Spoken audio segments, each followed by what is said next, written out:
how's that for an open? No one has ever really. I don't say what it is, but I have an idea how we want to have this, end in terms of what's most interesting about Stan Musial. But before we started talking about this, you kind of said to me, and I think you're right, going, yeah, saying Stan Musial is a great player is really not saying very much because everybody already knows that. Right, exactly. I was like, we were talking about it. It's like I feel like this is an argument we're a bit boxing against, ghosts here, because who are we really arguing against? Because I don't think there's a whole lot of people out there that are trying to make the argument that Stan Musial isn't a top 10 hitter of all time. I might even go farther than that. Right. I'm saying you could probably make the argument for top 5, but he is unequivocally top 10.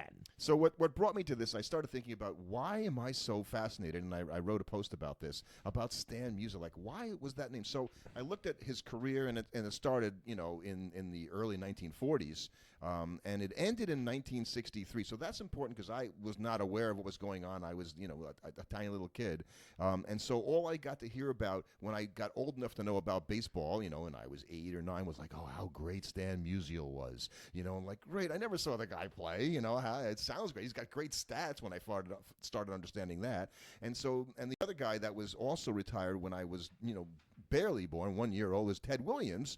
So that was another guy who you kind of like, oh, yeah, Ted Williams, there goes the greatest hitter that ever lived, and he's the Spendid Splinter and all this kind of stuff. But I never saw him play, and there's not a lot of video out there that you can watch. You can see a home run from Musial or Williams. And that's today you can see that, because you couldn't see that when you were a kid. Right. You only had the stories of everybody telling you how good Stan Musial was, how good Ted Williams was. And that adds to the myth, right? Because you couldn't see it and you didn't see it. All you did was hear about it. So it sounded like, oh, this is the most amazing ball. And statistically, they were, both of them, and Musial was amazing.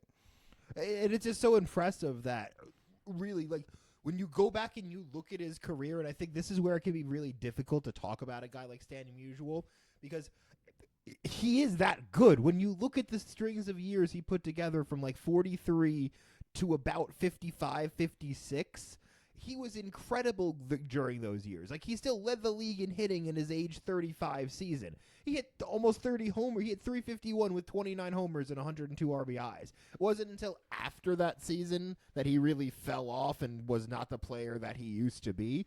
But he was still a contributory ball player pretty late into his 30s, and even into his 40s then. Well, and again, he batted, what 351, right, as you said, in 1957. Right. So, that in and of itself is that at that age, and he's 36 years old, he's hitting at that clip. So his career stats, and people know some of the stats, particularly the one that everybody knows about Musial if you're a baseball fan, is that he had 3,630 hits, good enough for 4th all time. That's not the amazing part. He had 1,815 hits on the road and 1,815 hits at home. So that's just weird, right? That's just cool, right? It's not it's not meaningful in literally any just capacity. Something to remember because it looks kind of weird. So he had 475 career home runs and 1,951 RBIs. Now, what's important there is he missed one season in 1945, which would have been his 4th season due to military service. Now, he had already won an MVP, and he won an MVP the year he came back in 46. So there is a pretty good chance he would have put up another MVP quality season in that year. So he probably would have had 3,800 hits. Right. No, he would have had 3,800 hits, right, and he would have had 2,000 RBIs because surely he would have gotten 49 RBIs in that season. But what he didn't do at that point in his career, because he was still young, he wasn't a really big home run hitter until a few years later when he hit 39 home runs, I think, in 1947 or something like that. So you couldn't guarantee he was going to hit the 25 home runs he needed to hit in order to get 500. Right. It's unlikely he would have hit the 25 in that season. He wasn't doing it. He could have done it. Right, but he didn't do it until a couple years after that point. And so, by the way, not getting 500 home runs from Musial had no bearing on his, Hall of Fame. No, it's just we like to have it say, oh, we got 500 home runs. Nor should it. And, when you do But it cost him his 330 batting average, though. Yeah, I think it did. And, he played 22 years anyway in the major leagues. And so when you have a career WAR of 128.5, you had to do some accumulation when it comes to WAR, even if you're an excellent player, as Musial was for so many years. Right, well, I think it's harder to accumulate WAR because, like, he put up 3.6 WAR in his age 41 season. But that's because he hit 330 with 19 homers. Like, okay, yeah, he slugged 508 in that season. He had an OPS plus of 137. Like, he was still a very good ball player late into his life. And so I think that's something that you look about, and probably why he was talked about in such glowing terms is that he didn't really have a string of years. He only had one, like, really bad season in 59. That was the only season where he wasn't like a 2+ WAR player for him. And an injured season for him. Right, and so I think when you look at that, what that's telling you is that people are going to remember him much more fondly than a guy that might have had an inhuman peak but fell off a lot more sharply at the end of his career, and you have those final memories of him being, ass at the end of his career, essentially. And he came up at age 20, only played 12 games, but the first full year that he played in 1942, and he had a great season, he was on the Cardinal team that won the World Series. So that wasn't an extraordinary season for Musial, but the team won the World Series, and he finished 12th in the MVP voting. They won again in 1944, 2 years later. He won their MVP in 43 in the season they didn't win the World Series, which is interesting. Then he had a year off for military service. He comes back the next year in 1946, wins the MVP, and they win the World Series again. That's a pretty good start to a career. And you look at both him and a guy that was essentially his contemporary in Williams, and they were both incredibly effective ball players. Then, they had inhuman peaks, and then they were very effective late into their careers, which is why I think they were deified by the baseball community so much, and probably why people, and especially baseball writers, would talk about these guys like they were these larger-than-life figures, because not only did they have the memories of what they were, even when they weren't that, they were still pretty good. Well, pretty good, yeah. And that's probably being unfair to them, that they're better than pretty good late in their careers. Williams had a 4.0 WAR in his age 39 season where he hit 328 with 26 homers in 8. Oh, he was a little older. Right. He led the league in batting average, on base, OPS, and like that's incredible for a guy at that age. The best hitter who ever lived. Now, the thing about interesting about both of those players, Williams and Stan Musial, is that they played the first, say third to half of their careers, if not more, I should say, with only before Jackie Robinson played. So it was the second half of their career, so they didn't have to compete with these players, and it didn't really get started until maybe Mays came up in 51, 52, that you had a lot of African-American players making it harder to win MVPs and stuff right, exactly. like that. You had more good, and I think that is something that you have to look at with these guys, where you have like a player like Ted Williams who's putting up MVP numbers. In terms of finishes, he's second, third, first, and even late in his career, 7th, 4th, 6th, 2nd. Williams talking about. Yeah. Right. And he had a guy like DiMaggio. He had a guy named DiMaggio to contend with, too, in his league. But the same thing for Stan Musial. He was still getting 6th to 8th to 10th place finishes late into his career. But part of that is, one, you played at a time where there were less teams in the league, so there were less players. Right. Both of them played the majority of their career in an 8-team league. That actually makes it easier to win MVPs because you're only competing against 200 players in your league. Right, there's a lot less guys. Yeah, and realistically, you're not even competing against 200 because pitchers never win MVPs. That's not to say they weren't supremely better than everybody else who played. Right, So they totally were. What I'm saying is the percentage of people they needed to be supremely better than. Like, so if you think about like an MVP season, right, on a scale of 100, like the average player, if they're playing doesn't play to their 100% of their potential every single season, they obviously can't do that. Most great players probably play somewhere between like 90 and 100 in a season. But to win an MVP, you probably need to have like a 95-plus season on the scale.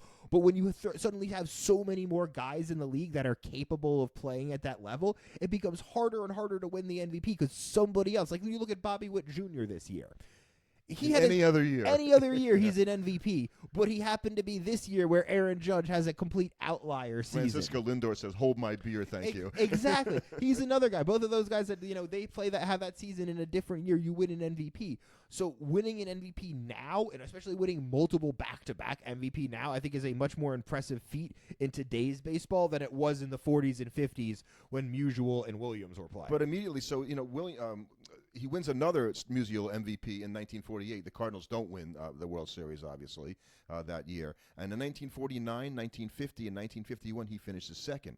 he goes so far as to finish second in 1957 again. So with the 3 MVPs, he's got 4 second-place finishes. There's a guy named Jackie Robinson who won one of those. Again, these were not everyday players. These are Hall of Fame names that beat him out for MVP. And after the Cardinals had their run in 1946, and you may remember that they had won 6 World Series since 1926, so that was the end of that run.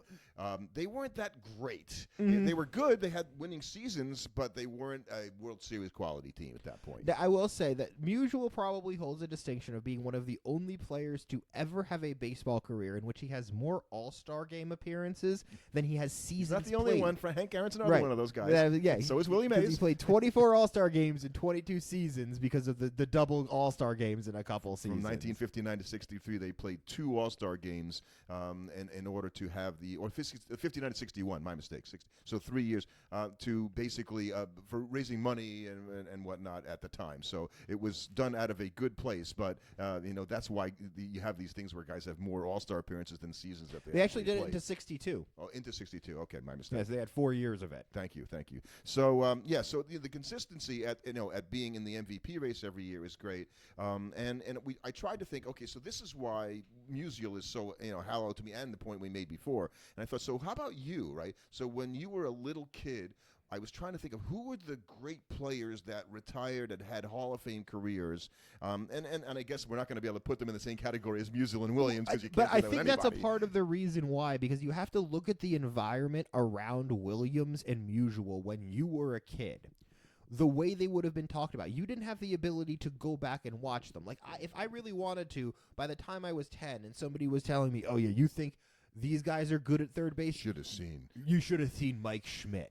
I had the ability to hop online by the time I was 13 and go find Mike Schmidt highlights. I could find and read information about him. I wasn't reliant on somebody else giving me a biased interpretation of it. And that was limited footage. Today, you can now go back and watch this guy's entire career basically online. If you're playing today, yes. And so, when we talk about Stan Musial as a fielder, I can never have a sense of what he was as a fielder. Right.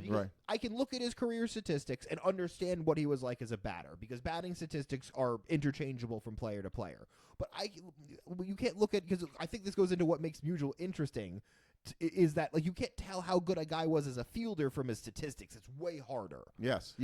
But there wasn't, if I go back to my childhood, just to kind of circle Schmidt's back a good to what guy we to were, call. Yeah, if we go back to when I was a kid, Schmidt's really the only. You're not going to go for Andre Dawson. Right. He had a better nickname than Schmidt, who didn't have a nickname, which is kind of, the Spendid Splinter for Williams and Stan, the man. There goes that man again. But they kind of went away from having nicknames like that by the time. The Hawk is a pretty good name for Andre, I got to say. But if am I looking at Dawson's not the type of player that Schmidt was, and Schmidt's not the type of player that and Musial nobody was. really called. It wasn't like they called him the Hawk, like the way they called Ted Williams those Spendid Splinter and Musial Stan the man. They never stopped calling him that. That speaks to it right there. That's the difference in how they were looked at. Yep. These nicknames allowed these players to become be mythological beings almost, whereas we always knew Mike Schmidt was just a man, one of the best baseball players to ever play the third base position. So it's hard for me not to put him in the same category as a Williams or as a Musial, but Musial and Williams are two of the greatest hitters to ever grace the game. Now, I don't want to disparage Ted Williams in any way to say that Musial also had the good guy thing going on, which Ted Williams clearly did not, and he wasn't elected, was Williams, to the Hall of Fame unanimously because some writers said, no, I'm not going to do that just out of spite, by the way. Which is just ridiculous. Which is obviously ridiculous. But I do think that Williams came back, also added to his reputation by being a fighter pilot in the war and shooting down stuff. So you have this myth of the guy wasn't only this great baseball player, he was an amazing American patriot and fighter pilot. And Williams spent a year in the Army. Musial spent a year in the Army. So he doesn't get that too. So the fact that he was like a really all-time good guy, that's his other thing. Right. That's his benefit in a sense. So they both kind of have this, that adds to the myth that are these guys. And whereas guys like Dawson and Schmidt, not through any fault of their own, can't and don't have that, right? No. They didn't have that. So Musial and Williams become quintessential Americans, right? Because they fought in the war and the most important war. And so they come out the other side and they go back and they have amazing careers after the war. So that just adds to everything and just makes it even more, amazing what they did. To come back after you haven't played baseball for a whole year, and maybe Musial played in the Army or on teams like that, and win the MVP and lead your team to the World Series. Because now you know that if a guy did that, took a year off and then tried to come back, he's not winning MVP the next season. I don't think so. It doesn't happen that way. So I started out by saying that that is not what kind of caught my attention about Stan Musial. What caught my attention was where he played in the field, and you know how he started his career. He was a pitcher, outfielder, obviously was a good hitter, and then one day, the legend has he ran into the wall, and he hurt his shoulder, and so they just let him hit, and then some famous scout line is, I watched him play, that man's not a pitcher, that man's a hitter. So he became, obviously, a full-time outfielder, and I like you said before, I didn't really have any gauge of what kind of an outfielder Stan Musial was, and I hate looking at D-WAR for the career to sort of help me try to determine how good a fielder is, because D-WAR in Baseball Reference has him as a total negative 9.2 over his 22 years, which would be slightly below average, right. for his entire career. Okay, and the weird thing is, and you say this all the time, so I always thought Musial was an outfielder, right? And he played 30% of his games at first base. And I thought, wow, that's really weird, because I can't even remember him as a first baseman. But the way he did it is what's most unusual, because he came up as an outfielder, and he didn't play first base until his 5th season. So, he played no games at first base. And then in 1946, that was the year that he came back. Maybe he was tired. I don't know. He played all of his games at first base. Oh, no, he played 42 games in left field. And then the next year in 47, he played 149 games, all his games at first base. So some of that has to do with need. Sometimes the team had lost their first baseman, and so he fulfilled that responsibility. They had enough outfielders. But then in 48 and 49, he goes back and plays outfield and barely plays first base at all. So he's bouncing back and forth between the outfield, but he's still young, right? So he's in his late 20s. And then he goes and he plays the outfield primarily for 5 consecutive seasons. It doesn't play much first base at all. No, 2 consecutive seasons. And then he plays about half the time at first base. Kind of splitting duty. And then he goes back to the outfield in 1952 and 1953. And then for the next 5 years, 54 in his 30s, he plays first base again. Okay, well, that's not that unusual, right, for a player to late finally... in his career. Going to put him at first base, doesn't have to run as much and all that, except that when he... this is the thing that really got me. So when he turns 39, he basically doesn't play a full season. He plays 116 games, but he plays most of them in the outfield. Okay, so they put him back in the outfield at age 39. He plays more outfield in 1960 and 61 and finishes his career as an outfielder and basically doesn't play any first base his last 3 seasons at all. So think about today's baseball players. Think about Bryce Harper, who famously moved from right field to first base. We value defense too much to do that. Is Bryce Harper ever going back to the outfield? No. To do that, and at age 41 and 42, and it wasn't like he was a bad outfielder. He was about the same kind of outfielder he always was. I think it's tough for me to say, because I feel like it's so hard to go back and measure defensive statistics from 1960. Like, I don't even really know how you do that. Maybe that's on me for not understanding how you would go back and calculate that, because I feel like you would only be able to look at, like, well, did he make the play or not? Like, you wouldn't be able to look at something like, was that an expected range sort of play? I haven't done that. We talked about this all off there. So, I'm less and less confident in D-WAR because it doesn't use outs above average in its calculations. So I think that's, it does use defensive run saves, but people that know about defense in baseball tell me that outs above average is a better measure. I don't know if they were able to do that back in the 50s and 60s and have those kinds I don't even of know what their measurements. would you even have defensive runs saved from back then? I don't know if you can calculate that, but the fact that he bounced back and forth so much but ended up playing in the outfield in his early 40s, I can't think of another player, certainly another player that's anywhere near Musial's ability. You know, that well, I think part of that. I think that's more the issue Because that there's there's not a lot nobody of near Musial's there's not a lot ability. of people near Musial's ability. So I think that's just an amazing way that this guy was used, and kind of makes his career to me even a little bit more interesting and impressive, right? That, you know, the wear and tear of playing the outfield, because let's face it, physically, it's a hell of a lot easier to play first base when you're, you know, you don't have to do nearly as much. and his negative D-WAR, even if you're going to, I don't like is it. normal at first base. Right. You say that all the time. Like, being a first baseman, it's the hardest position to really accomplish any kind of significant And D-WAR. even outfield, it's not easy because you would think a guy like Ken Griffey Jr. How much D-WAR do you think he had accumulated in his career? Oh God, I had to have him for 20 D-WAR. 2.2. That's amazing. Right. So that tells you how difficult it is as an outfielder to accumulate D-WAR, because D-WAR is weighted towards the position you play. And everybody would agree that we all think Griffey was an outstanding, right. You know, How much D-WAR do you think Mike Trout has? I would well, after I just blew it on that one, I'd say less than 10. 2.7. Okay, well, that's less than 10. And Trout would also be somebody that most people would say is an excellent defensive player, not the best, but excellent. And he's somebody that, you know, he doesn't have a ton of D-WAR. So I think that is, as an outfielder, it's not you're not able to get a lot. An elite outfielder will probably a defensive outfielder will probably have a positive D-WAR.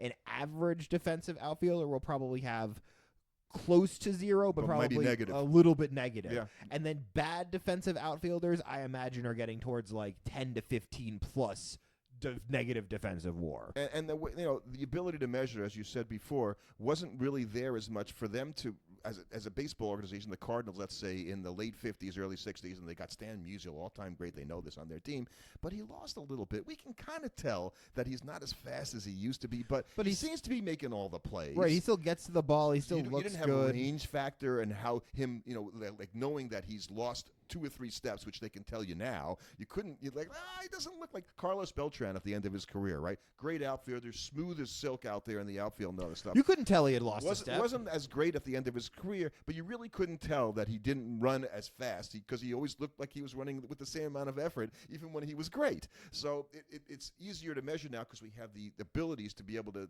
time the guys and say, well, yeah, he's getting there a full half a second later than he used to. Starling Marte, it's obviously that he doesn't play as good defense because he's simply not as able to get to the ball as he used to be. We didn't know that about these guys. We didn't think. You could only go off the eye test of, and so unless he looked bad going after balls, you would never think he was not good enough to play the outfield. And most guys, then that also encouraged you to simply not go after things because you didn't want to look bad, because that was the way you got yourself off the field. And that's a really good point. And if you're the Cardinals, by the way, you never crush him by going, should we bench Stan Musial? Right, exactly. No, but because you're also in the issue of, it's like, well, you need to be like, do we move him to first base? It's not like back then. It wasn't like you had a guy ready to come up and fill into the outfield spot behind him that's like an equally good hitter. You have that today. Now, if you have an aging player like Bryce Harper and you go, okay, he can't be my outfield anymore. All right, I'll just move him to first base and bring up some other outfielder. And if he can't play first base anymore, he'll DH. Right. So we didn't have that when Musial or Williams played. And I didn't look at Williams, his career. I mean, I know he was an outfielder only. He didn't play any first base. He was negative 13. Well, okay. And as you said, as an outfielder, it's difficult to. So nobody would have called Ted Williams a great defender. Nobody really cared. Right. I would say that probably means that, to me, he's a. And then what you could see late in his career, he had negative 2.4, negative 1.6, negative 2.2. So those late season careers, he amassed most of his bad D-WAR. You're going, stupid ball. I'm not running after Right. That tells you is that as an old man, he probably shouldn't have been playing outfield. I'm a hitter. Where's the DH? Come on, hurry up. He didn't. He was out of the game before the DH by 13 years. He was only making $60,000 a year. So, I think, that he went back and forth. So I'll challenge listeners and viewers and all that stuff to come back to us and sort of say, did we able to find anybody that's like Musial that switched positions and went to what might have been considered the more difficult position at the end of his career as Musial did? Or just think about it as a listener, and we would love to hear about it. Who were the guys that retired, like, when you were like either just before you were born or you were a little kid? Because those were the players you'd hear about so much because you didn't see them. So, you would hear about people talking about Kirk Gibson, for me, Mike Schmidt, these guys that retired kind of right before I was born, so I never saw them play. All I ever did was hear about their greatness. Yeah. Kirby Puckett. I think he played until I was older, but he was kind of done by the time I was aware enough to pay attention to baseball. And I like that you mentioned Kirk Gibson because he won one of those MVPs, you know, like a phantom MVP in 1988 that, okay, well, we got to give it to somebody, and the Dodgers won, so I guess we'll give it to Kirk Gibson. That is not a great ball player, far from being an all-time great and mentioning in that same but vein. those would be the players that would be talked about because that's who was just retiring when I was aware of who was, baseball as a sport. So Bonds retired and retired. He was basically shut out of the game. Right. As of 2005. I never understood it, by the way. Like I had like an amazing season like one or two before, and all of a sudden like nobody wanted to touch Barry Bonds. Anyway, nobody wanted to touch the steroid guy. We digress. And so he retired in like 05. And so somebody that was born like in 2000 that's coming up on being 25 years old, I'd be interested in what their perspective is of Barry Bonds. But the difference is, as you so rightly put it, is, well, we could watch all kinds of video of Barry Bonds hitting the ball into the bay. And you've got somebody who will make a content that'll talk about the greatness of individual Barry Bonds seasons. Now, if you want to read about Stan Musial, you have to read a whole book that just talks about his entire career. The amount of investment you have to do to really get a sense of Musial as a player is so much higher as well. And you don't have, there's probably Cardinal games that are recorded when Musial played that you can watch in black and white and nobody does try that. And get a sense of how great he was. Nobody, but who's going to invest that kind of effort? Who sits there and watches like? I'll admit, I don't watch every inning of live baseball games from the current season. You want me to go back and watch a full game of a game that's already been played from Cardinals like 70, fans do 80 years ago? Yeah, I think that's true. And I think that's what adds, as we said, that's what adds to their myth. And that will never change, right? In fact, the longer that time goes on, and the fact that we don't have videos, it almost helps them reputationally in the long run because you get the myth that can't be undone. Right, of what they were, what they did, and they become these bigger-than-life figures in a way that Barry Bonds has been recorded in all his mortal glory. We will always know he was a flawed man. And I guess, maybe someday we'll do our top 10 baseball players all time because certainly Stan Musial would be in there, but I'm going to go on board and I think he might be in the top 5. Mm-hmm. Be interesting to do a team draft. Like we have to draft guys and one guy. Now, do you have to do it by position? Yeah, you have to draft to the position, and we have to pick. I guess it's hard because when you draft when you draft by position, there's just too many players. How can you're not going to pick Babe Ruth in right field? Yeah. So and there goes Stan Musial, by the way, or maybe have him left field. But then anyway, we do this. So if you come up with a guy that that from your youth that you thought there just aren't a lot of guys like Stan Musial. No, and you're going to have to go back a long time. I think before that, like when Babe Ruth retired, or that you're going to get somebody that's like, wow, I didn't get to see him play, but the myth was pretty cool.